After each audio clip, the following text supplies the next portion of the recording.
పశ్చిమ బెంగాల్లో ఉద్రిక్తతలు నెలకొంటున్నాయి. వైద్యురాలి ఘటనలో నిరసనగా సచివాలయ ముట్టడికి విద్యార్థి సంఘాలు పిలుపునిచ్చాయి. ఇక విద్యార్థులపై పోలీసులు లాఠీ చార్జ్ చేశారు, బాష్ప వాయువు ప్రయోగించారు. ఇక పోలీసుల తీరుపై బీజేపీ 12 గంటల బంద్కు పిలుపునిచ్చింది. పలు చోట్ల హింసాత్మకంగా మారింది బంద్. పలు చోట్ల బాంబు పేలులకు కూడా దారితీసింది. కాల్పులు కూడా జరుపుతున్నారు పోలీసులు. ఉత్తర 24 గంటల పరగణల జిల్లాలో బీజేపీ నేత ప్రియాంగు పాండే కారుపై దుండగులు కాల్పులు జరిపారు.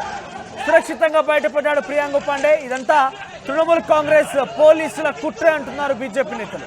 మరోవైపు ప్రభుత్వానికి వ్యతిరేకంగా బీజేపీ నేతలు ఆందోళన చేస్తున్నారు. ఇక బంద్తో ఎక్కడికక్కడే బస్సులన్నీ కూడా నిలిచిపోయాయి. రైల్వే ట్రాక్లపై బీజేపీ నేతలు నిరసన వ్యక్తం చేస్తున్నారు. ఇక పలు రైళ్ల రాకపోకలకు అంతరాయం కలుగుతోంది.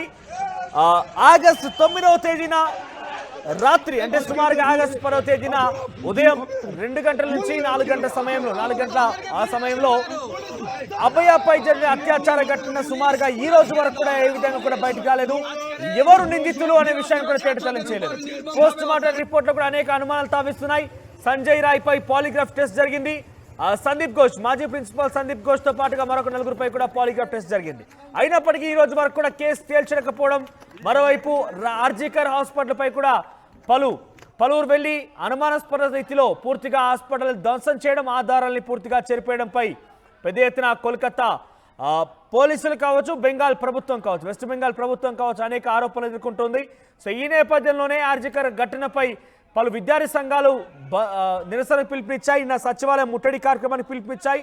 ఈ నేపథ్యంలో విద్యార్థి సంఘాలపై, విద్యార్థులపై, నిరసనకారులపై బాష్ప వాయువులు ప్రయోగిస్తూ దాడి చేశారు. లాఠీ చార్జ్ కూడా చేశారు పోలీసులు.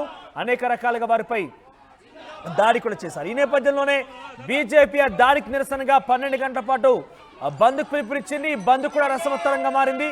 ఈ బంద్లో కాల్పులకు పాల్పడ్డారు కొంతమంది గుర్తులేని దుండగులు. బీజేపీ నేతపై కాల్పులకు పాల్పడడంతో ఒక్కసారిగా బీజేపీ నేతలు ఇది ముమ్మాటికి తృణమూల్ కాంగ్రెస్ పని, ఆ తర్వాత పోలీసుల కుట్రే అంటున్నారు బీజేపీ నాయకులు.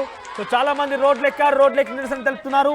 నిన్న విద్యార్థి నాయకులు ధర్నాకి నిరసనగా అందరు రోడ్లెక్కి నిరసన తెలుపుతున్నారు. సామాన్య మహిళలు, మధ్యతరగతి జీవితాలు కూడా రోడ్డెక్కాయి.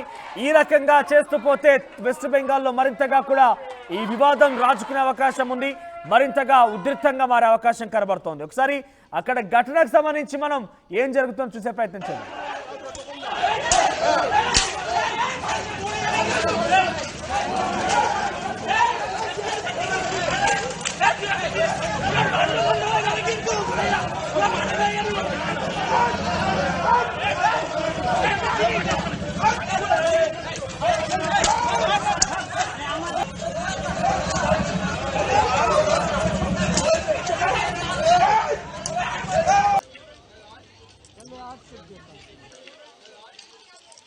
আজকে দেখুন আপনারা কিভাবে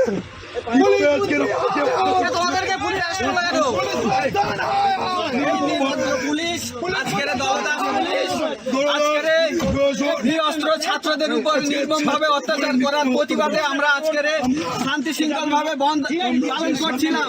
আজকের এই পুলিশ সেই বন্ধকে অসফল করার জন্য, বানচাল করার জন্য আজকের আমাদের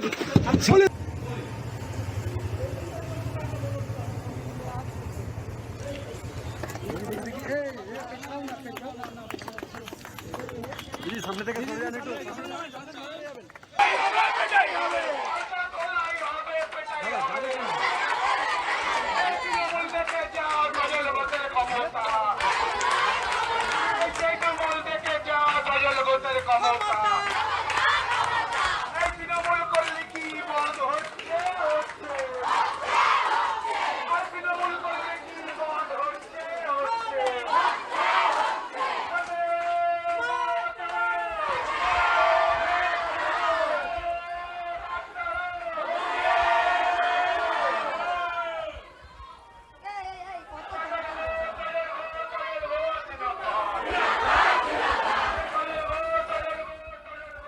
చాలా వరకు బస్సులను కూడా అడ్డుకొని బీజేపీ నేతలు రోజు బంద్కి పిలిపించారు కాబట్టి సుమారుగా 12 గంటల పాటు జరిగినటువంటి కార్యక్రమానికి ఏదైతే విద్యార్థి సంఘాలు బంద్ నిరసన కార్యక్రమం పిలిపించాయో వారిపై పోలీసులు దాడి చేశారు. దానికి వ్యతిరేకంగా ఆ పోలీసులు చేసినటువంటి దాడికి వ్యతిరేకంగా ఈరోజు బంద్ పిలిపించారు. సో చాలా చోట్ల బస్సులు రవాణా నిలిచిపోయింది. అడ్డుకొని మరి వారందరూ కూడా బయటకు దించేస్తున్నారు పోలీసులు. బీజేపీ కార్యకర్తలు బీజేపీ నాయకులు ఆ బస్సులను అడ్డుకొని మరి అందులో ప్రయాణిస్తున్నటువంటి కాలేజీకి వెళ్ళే విద్యార్థుల్ని ఉద్యోగాలకు వెళ్ళేటువంటి ఉద్యోగస్తులను కిందికి దించివేస్తున్నారు. ఎక్కడి రవాణా అక్కడ నిలిచిపోయింది. సామాన్య జనం కూడా రోడ్డు ఎక్కారంటే పరిస్థితి అర్థం చేసుకోవచ్చు. తీవ్ర రూపం దాల్చిందనేది ఇది ఈ రకంగా కొనసాగితే కనుక డెఫినెట్గా వెస్ట్ బెంగాల్ ఒక యుద్ధం భూమిగా మారే అవకాశం ఉండబోతుంది. ఎందుకంటే వెస్ట్ బెంగాల్ ఇప్పటికే సుమారుగా ఆగస్టు 9వ తేదీ నుంచి ఈరోజు 20వ తేదీ కావస్తోంది. సుమారుగా 10-12 రోజులు కావస్తోంది. ఇప్పటివరకు ఎటువంటి విషయాన్ని తేల్చలేకపోయారు. సుమారుగా 20 రోజులు కావస్తోంది. 20 రోజులు అయినప్పటికీ ఎటువంటి విషయాన్ని తేల్చలేదు.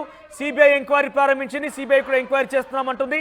పాలిగ్రాఫ్ టెస్టులు చేస్తోంది. అనేక రకాలుగా విషయాలు వెల్లడిస్తోంది. కానీ ఆ కేసుకు సంబంధించి ఒక కొలికైతే రాలేదు. సో ఇంకా కూడా అక్కడ ప్రకంపనలు రేపుతోంది. ఆర్జికర్ హాస్పిటల్లో జూనియర్ డాక్టర్ ఘటన సామాన్య ప్రజలందరూ రోడ్డెక్కి నిరసన తెలుపుతున్నారు.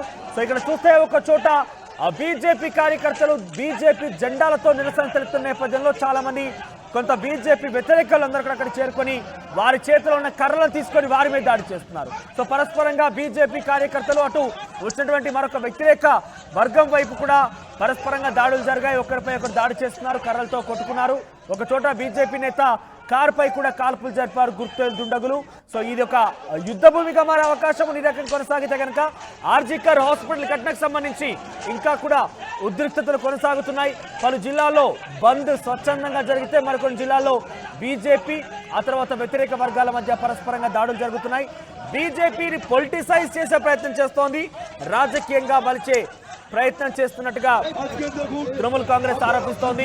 ఇది కేవలం రాజకీయ కక్షపూరితంగా ఈ అంశాన్ని రాజకీయంగా మలిచే ప్రయత్నం బీజేపీ చేస్తోంది. కోల్కతా పోలీసులు ఇప్పటికే కొంత విషయాల్ని సేకరించారు. ఆ తర్వాత సిబిఐకి కేసు ట్రాన్స్ఫర్ అయింది.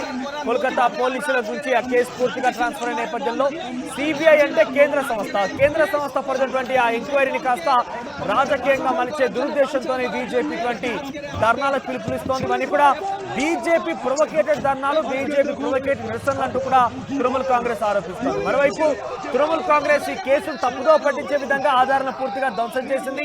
కోల్కతా పోలీసులు ఒత్తాసు పలుకుతున్నారు. కోల్కతా పోలీసుల యొక్క సపోర్ట్ తోనే సంజయ్ రాయ్ ఈ ఘటనకు పాల్పడ్డాడు. కోల్కతా పోలీసులు అక్కడ ఆర్జికర్ ఘటన జరిగినటువంటి ఘటనపై పూర్తిగా కూడా అవాస్తవాలను బయటకు వెల్లడిస్తోంది. అవాస్తవాలను చెప్పడమే కాకుండా తప్పుదో పట్టించే ప్రయత్నం కూడా చేస్తున్నట్టుగా బీజేపీ నేతలు ఆరోపిస్తున్నారు. పరస్పరంగా ఆరోపణల మధ్య యుద్ధం కొనసాగుతోంది. అక్కడ ఒకరిపై ఒకరు తరచుగా వాదం వినిపించడమే కాకుండా ఒక దాడులు కూడా చేసుకుంటున్నారు. బీజేపీ నేతలు బంద్ పిలిపించిన నేపథ్యంలోనే పెద్ద ఎత్తున వివాదం రాజుకుంది, ఉద్రిక్తం నెలకొంది. బీజేపీ నేతపై ఒక చోట కాల్పులు కూడా జరిగాయి. గుర్తు దుండగులు కాల్పులు చేశారు. ఇక బీజేపీ నేతలు వ్యతిరేక వర్గీయుల మధ్య కర్రలతో దాడులకు సంబంధించి విజువల్స్ మనం చూస్తున్నాం ఆ టీవీ స్క్రీన్ పైన. సో ఇది ఈ రకంగానే కొనసాగితే కనుక డెఫినెట్ గా వెస్ట్ బెంగాల్ అనేది ఒక యుద్ధ భూమిగా మారే అవకాశం కనబడుతుంది.